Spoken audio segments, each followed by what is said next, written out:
கர்த்தருடைய பரிசுத்த நாமத்திற்கு மகிமை உண்டதாக. லேவி பைபிள் மினிஸ்ட்ரியை பார்த்து கொண்டு இருக்கும் உங்கள் யாவரையும் ஆண்டவராகிய இயேசு கிறிஸ்துவ நாமத்தினாலே வாழ்த்துகிறோம், வரவேற்கிறோம். கர்த்ததாமே உங்கள் யாவரையும் ஆசீர்வதிப்பாராக. இன்றைக்கும் நாம் பார்க்கும்படியாக தேவ செய்தியின் தலைப்பு, கர்த்தருடைய 6 நாள் படைப்புகளை இயேசு கிறிஸ்து ஆவிக்குரிய படைப்புகளாக எப்படி படைத்தார் என்று பார்க்க போகிறோம். ஏற்கனவே நாம் 4 நாள் படைப்புகளை பார்த்து விட்டோம். முதலாவது நாள் படைப்பையும், 2வது நாள் படைப்பையும், 3வது நாள் 4வது நாள் படைப்புகளையும் இயேசு கிறிஸ்து எப்படி ஆவிக்குரிய படைப்புகளாக படைத்தார் என்பதை முன்பு 2 பாகங்களில் நாம் பார்த்தோம். இப்பொழுது 5ஆம் நாள் படைப்புகளையும் 6வது நாள் படைப்புகளையும் இயேசு கிறிஸ்து எப்படி ஆவிக்குரிய படைப்புகளாக படைத்தார் என்பதை நாம் பார்க்க போகிறோம். யாத்ராகம புஸ்தகம் 25வது அதிகாரம் 19வது வசனத்தை வாசிக்க கேட்போம். ஒரு புறத்து ஓரத்தில் ஒரு கேருபினையும் மறுபுறத்து ஓரத்தில் மற்ற கேருபினையும் பண்ணிவை. அந்த கேருபீன்கள் கிருபாசனத்தின் 2 ஓரங்களிலும் அதனோட ஏக வேலையாய் இருக்கும்படி அவைகளை பண்ண கடவாய். இப்பொழுது தேவனாகிய கர்த்தர் மோசேவுக்கு தேவனுடைய வாசஸ்தலமாகிய கூடாரத்தில் உயர பறக்கிற கேருபீன்களை படைக்கும்படியாக கட்டளை கொடுத்தார்.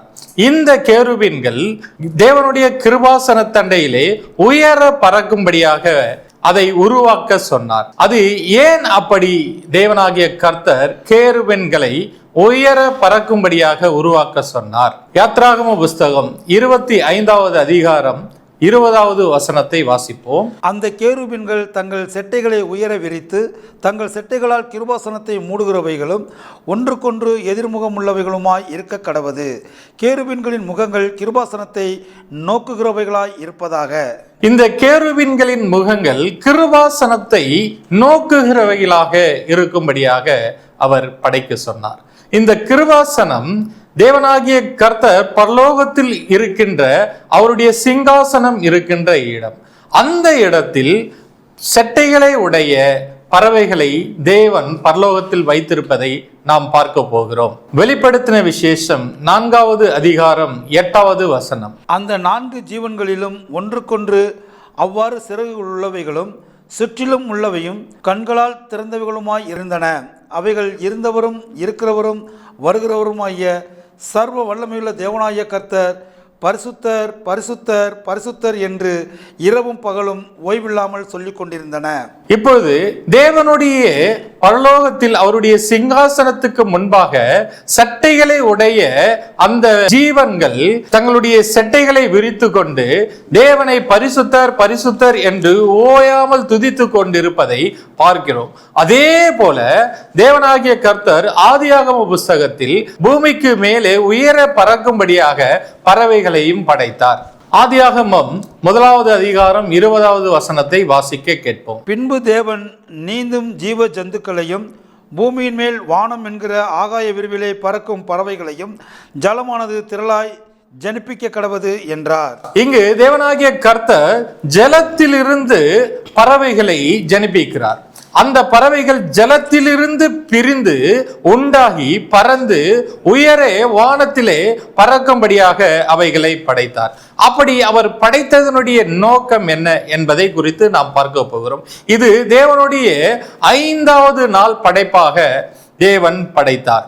ஆதியாகமம் 1வது அதிகாரம் 23வது வசனத்தை வாசிக்க. சாயங்காலமும் விடியற்காலமும் ஆகி 5ஆம் நாள் ஆயிற்று.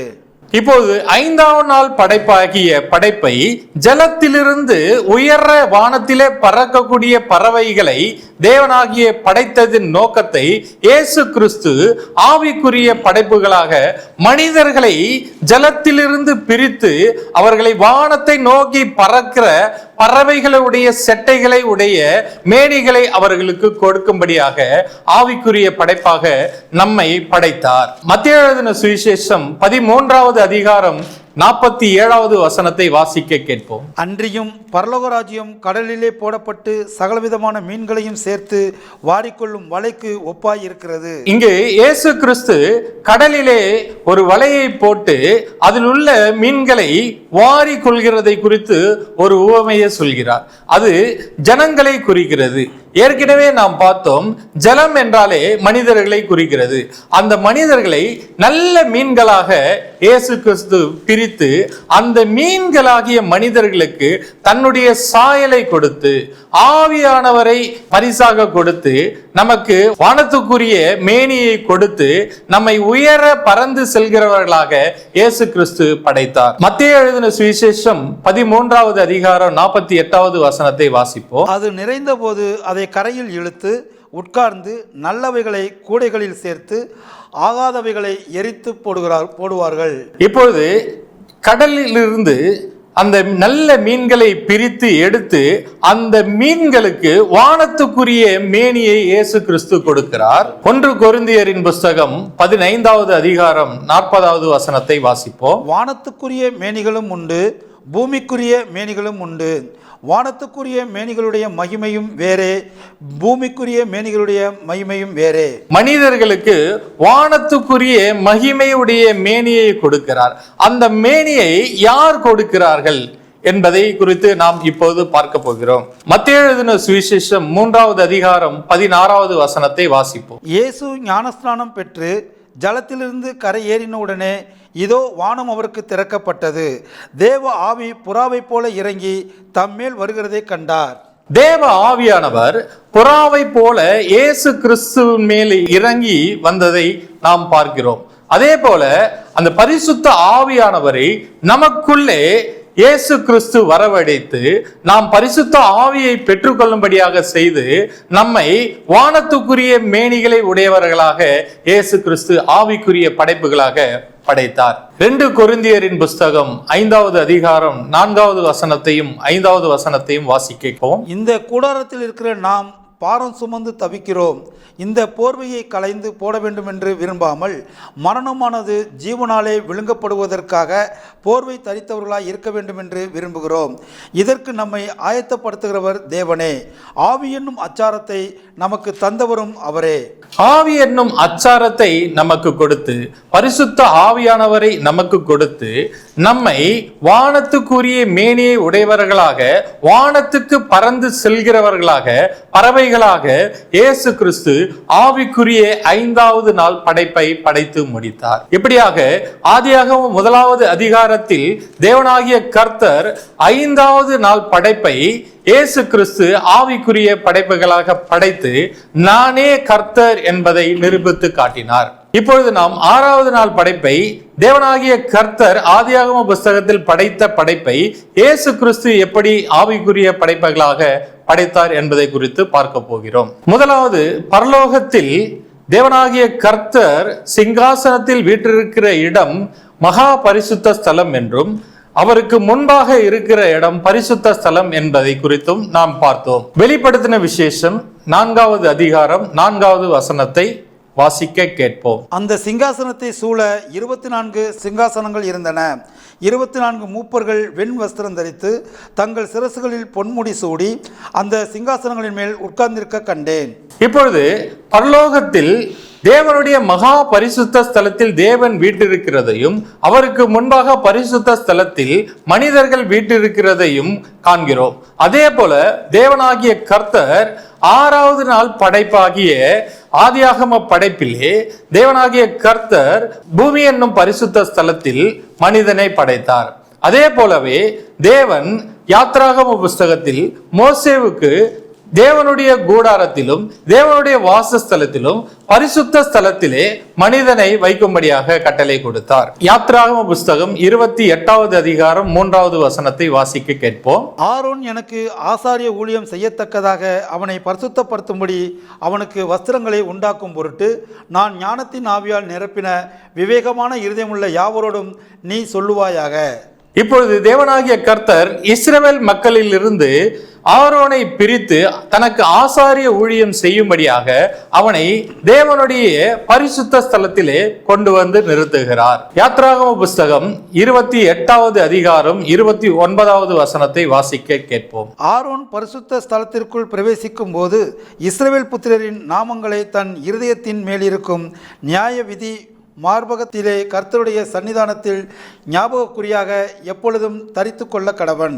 எப்படி தேவனாகிய கர்த்தர் மகா பரிசுத்த ஸ்தலமாகிய பரலோகத்திலே அவருக்கு முன்பாக பரிசுத்த ஸ்தலத்தில் மனிதர்கள் இருக்கிறார்களோ அதே போல தேவனுடைய வாசஸ்தலமாகிய கூடாரத்திலும் தேவனுடைய ஆலயத்திலும் பரிசுத்த ஸ்தலத்தில் பிரதான ஆசாரியனை வைத்தாரோ அதே போலவே பூமி என்ற பரிசுத்த ஸ்தலத்தில் 6வது நாள் படைப்பாகிய மனிதனை தேவனாகிய கர்த்தர் உண்டாக்கினார். ஆதியாகம புஸ்தகம் 1வது அதிகாரம் 27வது வசனத்தை வாசிக்க கேட்போம். தேவன் தம்முடைய சாயலாக மனுஷனை சிருஷ்டித்தார், அவனை தேவர் சாயலாகவே சிருஷ்டித்தார், ஆணும் பெண்ணுமாக அவர்களை சிருஷ்டித்தார். இப்போது தேவனாகிய கர்த்தர் எப்படி மோசே தேவனுடைய கூடாரத்திலும் தேவனுடைய ஆலயத்திலும் பிரதான ஆசாரியனை பரிசுத்த ஸ்தலத்திலே வைத்தானோ அதே போல தேவனாகிய கர்த்தர் ஆதியாகம புஸ்தகத்தில் பூமி என்னும் பரிசுத்த ஸ்தலத்திலே ஆதாமை உண்டாக்கி வைத்தார்.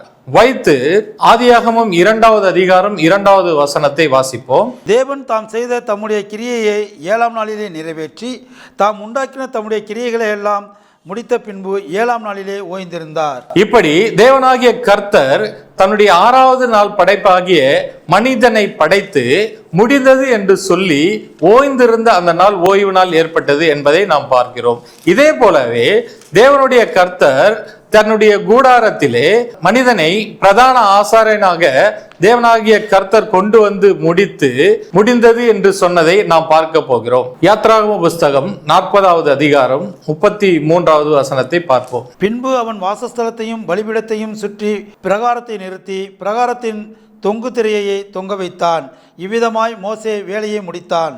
இப்பொழுது மோசே தேவனாகிய கர்த்தர் பரலோகத்தை திறந்து காட்டி பரலோகத்தில் உள்ளவைகள் படி கூடாரத்தை செய்ய சொன்னார். பரலோகத்தில் இருக்கிற தட்டுமுட்டுகளின்படியே கூடாரத்தில் உள்ள எல்லா தட்டுமுட்டுகளையும் உண்டாக்க சொன்னார். அவன் அப்படியே செய்து முடித்தான். அதே போல தேவனாகிய கர்த்தர் ஆதியாகமம் 1வது அதிகாரத்திலே தன்னுடைய 6 நாள் படைப்புகளை எல்லாம் படைத்து முடிந்தது என்று சொல்லி ஓய்ந்திருந்தார். இந்த படைப்புகளை அப்படியே இயேசு கிறிஸ்து ஆவிக்குரிய படைப்புகளாக படைத்தார். 6வது நாளில் எப்படி தேவனாகிய கர்த்தர் மனிதனை படைத்தாரோ அதே போல தன்னுடைய ஊழியத்தின் கடைசி நாளில் இயேசு கிறிஸ்து புதிய மனிதனை உண்டாக்கினார் என்பதை குறித்து நாம் பார்க்க போகிறோம். லூக்கா எழுதின சுவிசேஷம் 23வது அதிகாரம் 42வது வசனத்தை வாசிக்க கேட்போம். இயேசுவை நோக்கி, ஆண்டவரே, நீர் உம்முடைய ராஜ்யத்தில் வரும்போது அடியேனை நினைத்தருளும் என்றான். இயேசு அவனை நோக்கி, இன்றைக்கு நீ என்னுடனே கூட பரதீசில் இருப்பாய் என்று மெய்யாகவே உனக்கு சொல்லுகிறேன் என்றார். இப்பொழுது இயேசு கிறிஸ்து சிலுவையில் தொங்கிக் கொண்டு இருக்கும்போது அவருடைய வலதுபுறத்தில் ஒரு கல்லனும் இடதுபுறத்தில் ஒரு கல்லனும் ஆகிய 2 கல்லர்கள் இருந்தார்கள். இந்த 2 கல்லர்களும் மனிதர்களை ஓமையாக தேவன் காட்டுகிறார். எல்லா மனிதர்களும் பாவம் செய்து குற்றவாளிகளாக இருக்கிறார்கள். தேவன் மாத்திரமே அவர் நீதிமானாக இருக்கிறார். இந்த இடத்தில் ஒரு கல்லன் மனம் திரும்புகிறதை நாம் பார்க்கிறோம். மனம் திரும்புகிறதில் மூலமாக அவன் புதிய மனிதனாக மாறுகிறதை நாம் பார்க்கிறோம். லூக்கா எழுதின சுவிசேஷம் 23வது அதிகாரம் 42வது வசனத்தை வாசிக்க கேட்போம். இயேசுவை நோக்கி, ஆண்டவரே, நீர் உம்முடைய ராஜ்யத்தில் வரும்போது அடியேனை நினைத்தருளும் என்றான். இப்பொழுது ஒரு கல்லன் மனம் திரும்புதல் மூலமாக புதிய மனிதனாக பிறப்பதை நாம் இங்கு பார்க்கிறோம். அதற்கு இயேசு கிறிஸ்து என்ன சொல்கிறார் என்பதை குறித்து நாம் பார்க்க போகிறோம். லூக்கா எழுதின சுவிசேஷம் 23வது அதிகாரம் 43வது வசனத்தை வாசிக்க கேட்போம். இயேசு அவனை நோக்கி, இன்றைக்கு நீ என்னுடனே கூட பரதீசில் இருப்பாய் என்று மெய்யாகவே உனக்கு சொல்லுகிறேன் என்றார். இப்பொழுது ஒரு கல்லன் மனம் திரும்புதல் மூலமாக புதிய மனிதனாக பிறந்து அவன் இயேசு கிறிஸ்துவின் சாயலை உடையவனாக மாறி பரதேசிக்கு செல்வதை நாம் பார்க்கிறோம். இப்படியாக தேவனாகிய கர்த்தர் இருளில் இருக்கிற ஜனங்களை வெளிச்சத்திற்கு பிரித்து அவர்களை ஆவிக்குரிய பிள்ளைகளாக ஆவிக்குரிய மனிதர்களாக படைத்ததை நாம் பார்க்கிறோம்.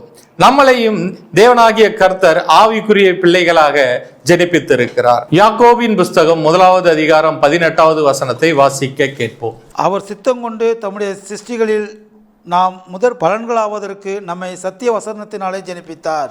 இப்பொழுது இயேசு கிறிஸ்து நம்மை சத்திய வசனத்தினாலே புதிய மனிதர்களாக ஜெனிப்பித்தார். ஆதியாகம புஸ்தகத்தில் 1வது அதிகாரத்தில் 6வது நாள் படைப்பாகிய மனித படைப்பை இயேசு கிறிஸ்து தன்னுடைய கடைசி நாளாகிய சிலுவையிலே புதிய மனிதனாக ஒரு கல்லனை படைத்ததையும் நம்மை எல்லோரையும் புதிய மனிதனாக ஜெனிப்பித்ததையும் நாம் பார்த்திருக்கிறோம். இப்படியாக தேவனாகிய கர்த்தர் ஆதியாகம புஸ்தகத்தில் 1வது அதிகாரத்தில் 6 நாள் படைத்த படைப்புகளை இயேசு கிறிஸ்து ஆவிக்குரிய படைப்புகளாக படைத்து நானே கர்த்தர் என்பதை நிரூபித்து காட்டினார்.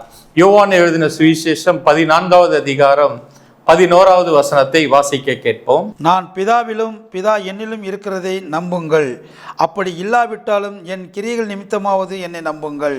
என் கிரியைகளின் நிமித்தமாவது நம்புங்கள் என்றார். இந்த படைப்புகள் எல்லாம் படைத்து காட்டி நானே சிருஷ்டி கர்த்தர் என்பதை நாம் நம்பும்படியாக இயேசு கிறிஸ்து ஆவிக்குரிய படைப்புகளை படைத்து யோவான் எழுதின சுவிசேஷம் 19வது அதிகாரம் 30வது வசனத்தில் என்ன சொல்கிறார் என்று பார்ப்போம். இயேசு காடியை வாங்கின பின்பு முடிந்தது என்று சொல்லி தலையை சாய்த்து ஆவியை ஒப்பு கொடுத்தார். இப்படியாக தேவனாகிய கர்த்தர் 6 நாள் படைப்புகளை படைத்து முடிந்தது என்று சொல்லி ஓய்ந்திருந்ததை போல இயேசு கிறிஸ்து அந்த 6 நாள் படைப்புகளை ஆவிக்குரிய படைப்புகளாக படைத்து முடிந்தது என்று சொல்லி ஓய்ந்திருந்ததனால் ஓய்வு நாள் ஆவிக்குரிய ஓய்வு நாள் ஏற்பட்டது என்பதை குறித்து நாம் ஏற்கனவே பார்த்தோம். அந்த படைப்புகளை தான் இப்பொழுது பார்த்து கொண்டு வருகிறோம். இப்பொழுது இயேசு கிறிஸ்து தேவனாகிய கர்த்தர் 6 நாள் படைத்த படைப்புகளை ஆவிக்குரிய படைப்புகளாக படைத்ததை குறித்து நாம் பார்த்தோம். கர்த்ததாமே உங்கள் யாவரையும் ஆசீர்வதிப்பாராக. இதே நாளில் இதே நேரத்தில் அடுத்த பாடத்தை நாம் பார்ப்போம். அதுவரையும் கர்த்தர் உங்களை ஆசீர்வதித்து உங்களை வழி நடத்துவாராக. God bless you. அப்பா, இந்த வேலையிலும் ஆண்டவரே, யாராருக்கெல்லாம் ஆண்டவரே அப்பா கண்களினால் பிராபலம் இருக்கிறதோ, யாருக்கெல்லாம் இதயத்தில் பிராபலம் இருக்கிறதோ, யாருக்கெல்லாம் ஆண்டவரே தலையில பிராபலம் இருக்கிறதோ, ஆண்டவரே யாரெல்லாம் ஆண்டவரே இந்த ஜெப வேலையிலே உம்மை நோக்கி கதறுகிறார்களோ யாவருக்கும் என் தேவன் விடுதலையை கொடுங்க அப்பா. ஆண்டவரே அவங்களுக்கு அறியாததும் எட்டாததுமான பெரிய காரியங்களை செய்கிற தேவனாகிய கர்த்தர் அற்புதத்தை செய்யுங்க அப்பா. ஆண்டவரே விடுதலையை கொடுங்க. மாந்திரிகத்திலையும் சூனியத்திலையும் பலவிதமான பிரச்சனைகளையும் பாடுகளில் இருக்கிற ஒவ்வொருவரையும் சுகப்படுத்துங்க. ஒவ்வொருவருக்குள்ளும் ஆண்டவரே என் தேவனாகிய கர்த்தருடைய வல்லமை இறங்கட்டும். இப்போதே பரிசுத்த ஆவியானவரே யாரெல்லாம் ஆண்டவரே வாஞ்சிக்கிறார்களோ அவர்கள் மீது வல்லமை இறங்கட்டும். அக்கினி இறங்கட்டும். இதோ அக்கினியை போட வந்தேன், இப்போதே பற்றி எரிய விரும்புகிறேன். ஆண்டவரே லூக்கா 12:49 படியா இப்போதே ஒவ்வொரு குடும்பத்தில் இருக்கிற ஆண்டவரே அப்பா எல்லா இருள்கள் வெளியேற ஆண்டவரே பரிசுத்த ஆவியானவர் இறங்குவீராக. வல்லமை இறங்கட்டும் அப்பா. உம் கிருபை இறங்கட்டும் அப்பா. யாரெல்லாம் கிட்னி பிராபலத்தினால ஆண்டவரே முடக்க வேதியால் இருக்கிறார்களோ ஒவ்வொருவருக்கு சுகத்தை தாங்க, ஒவ்வொருவருக்கு விடுதலையை தாங்க. ஆண்டவரே என் தேவன் கிருபை செய்வீராக.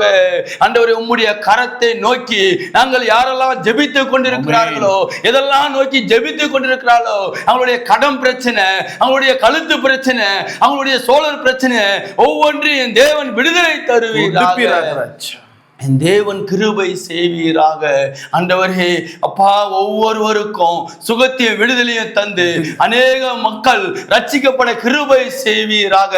யாரெல்லாம் திருமணத்துக்காக ஏங்கி கொண்டு ஆண்டவரே வயது மீறி தாய் தகப்பன் ஆண்டவரே அதுக்காக பாரத்தோடு துக்கத்தோடு இருக்கிறார்களோ அவர்கள் வாழ்க்கையில ஆண்டவரே என் தேவனாய கர்த்தர் ஆண்டவரே எல்லா தடைகளையும் நீக்குவீராக.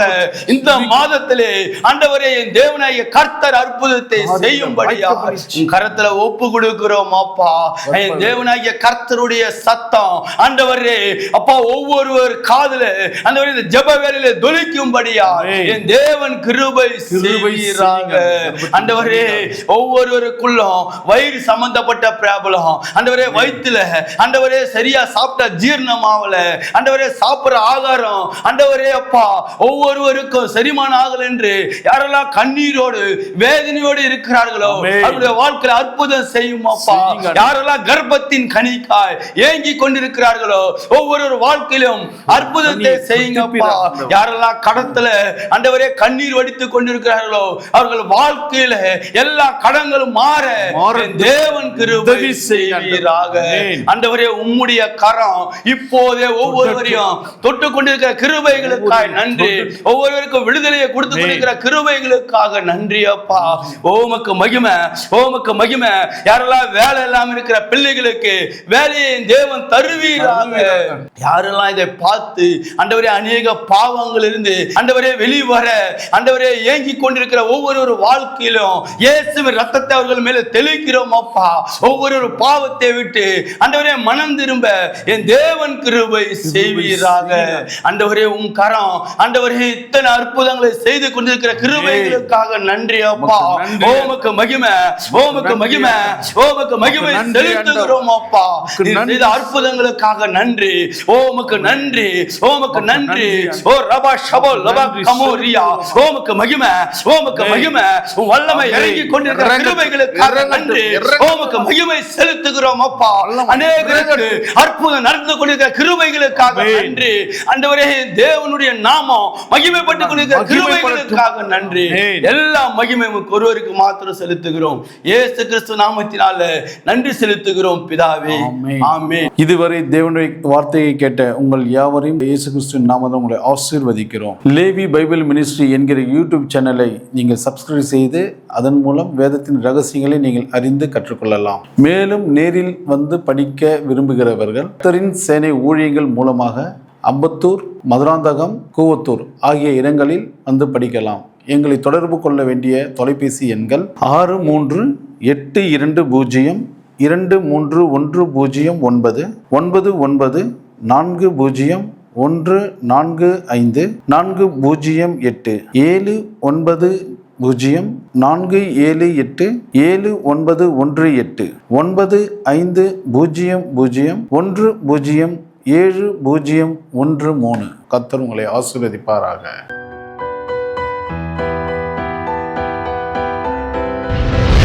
கர்த்தர் உங்களை ஆசீர்வதிப்பாராக.